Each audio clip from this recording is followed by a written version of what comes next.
এই 150 গুলিস্তানের যে দোকানদার আছে এদের কথা আমি বলতে পারি না, আমার নিজের দাম নিজে বলতে পারতাছি।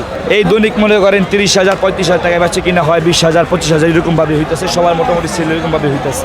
না প্রথম রোজা থেকে এরকমভাবে বেচে কিনা হয় না, 20 রোজা পর হইতে আর কি বেচে কিনা বাড়ছে।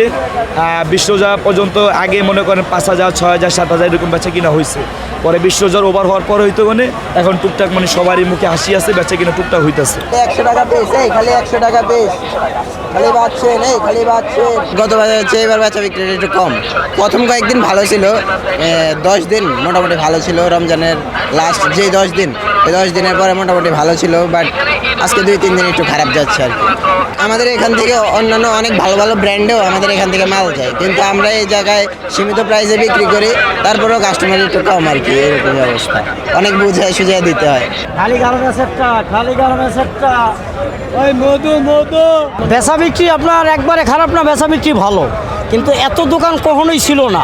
মানে আপনার হাসিনা পতন হওয়ার পরে অন্তত ঢাকা শহরে 5 লক্ষ দোকান বাড়ছে, এরাও তো ব্যস্ত আছে।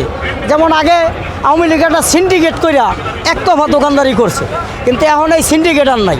এই সিন্ডিকেট এখন সবাই ভাগযোগ করে খাইতে আছে, এই সিন্ডিকেট ভাঙ্গা দিছে, এই সিন্ডিকেট নাই, ঠিক আছে।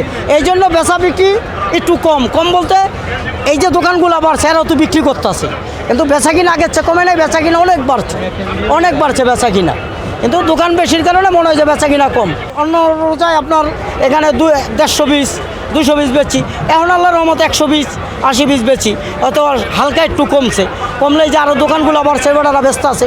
আমাদের এখানে আসলে মধ্য ফ্যামিলিগুলো আসে, ঠিক আছে, যাদের অর্থ অবস্থা ভালো তারা তো মার্কেটে যায়, আমাদের এখানে মধ্য ফ্যামিলিগুলো আসে এবং আমাদের এখানে সীমিত দামে ভালো জিনিস পাওয়া যায়। দোকানপাট বেশি তো তার জন্য বেচাকেনা একটু কম, কিন্তু মোটামুটি বেচাকেনা আমরা করতে পারতেছি। আমরা টি-শার্ট বিক্রি করি কম দামে, কম পয়সায় বেচাকেনা করি। মার্কেটের তুলনায় আমরা 100 টাকার টি-শার্ট বিক্রি করি, এই তুলনায় মার্কেটে মনে করেন এক পিস টি-শার্ট মনে করেন 250 টাকা পড়ে।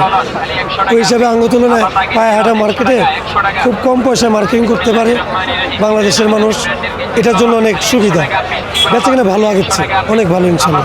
কৌশলটা হচ্ছে আপনার কাস্টমারকে ভালোবাসতে হবে, কাস্টমার তাহলে আপনার কাছে আসবে। আর যদি আপনি চিটারি বাটপারি করেন মানুষ আপনাকে পছন্দ করবে না, এটা একটা বিষয় আছে, আল্লাহ একটা বিষয় আছে। পবিত্র মাস, আপনারা মনে করেন পবিত্রভাবে চলাফেরা করতে হবে। পবিত্রতা রক্ষা করার দায়িত্ব সবার জন্য, শুধু আমার শুধু আপনার তাই না, সবার জন্য। পবিত্রতা রক্ষা করবেন, আল্লাহর কথা মনে করবেন, ইবাদত করবেন, ব্যবসা আপনার উন্নত হবে।